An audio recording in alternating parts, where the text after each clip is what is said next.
good morning po sa inyo lahat. Baka hindi po kami kilala po si Brother Louie. Taga-Sibena po, Sister Beth po.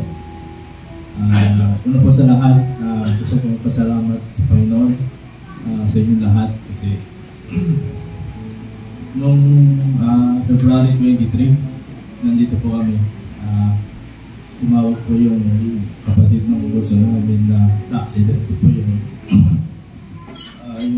bunso namin na lalaki na simulan ni Vanessa sa Pasig, which is nag-drive po siya ng kanyang motor. Hindi po pala kaya ng 400cc yung dump truck. So unfortunately po, angkas niya yung kanyang girlfriend, yun po yung namatay. And kailangan po namin delay yung human remain niya sa Davao. Kaya yung time na yun, sobrang saya po namin si Sir Beth sa problema na yun. Hindi na po namin kaya. Alam yung gagawin namin. Pero yung kanta kanina, when you are with, praise God, worship Him.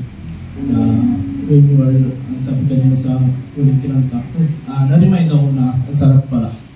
Lalo-lalo na kapag naramdaman may kapakapatiran sa inyo lahat po. Parating sa amin ng tulong, ng prayers. We don't know your names, but God knows your hearts. Kaya po, maraming salamat po sa inyo. Yung bunso po kasi na anak namin na lalaki na yun, years na hindi nagparamdam sa amin, lalo-lalo na kay Sister Beth. So, yung nangyari po sa kanya na yun, he just realized na hindi po pala niya kaya na walang magulang. So, sabi po kanina sa Bible na binasa, children, obey your parents, for this is right.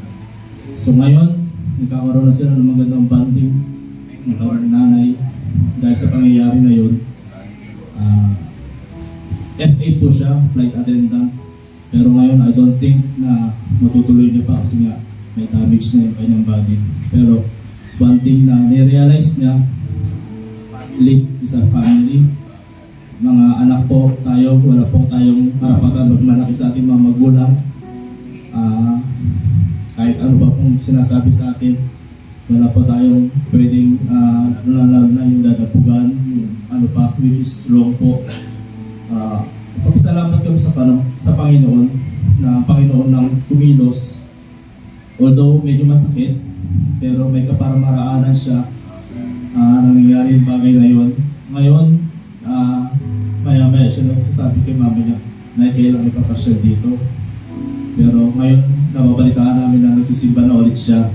Glory to God sa pangyayari na yun. At sa inyo lahat po mga kapatid, sobrang po namin na-appreciate lahat ng prayers nyo. Pastor Rufy, Sister Cindy po, sa bawat isa po sa inyo.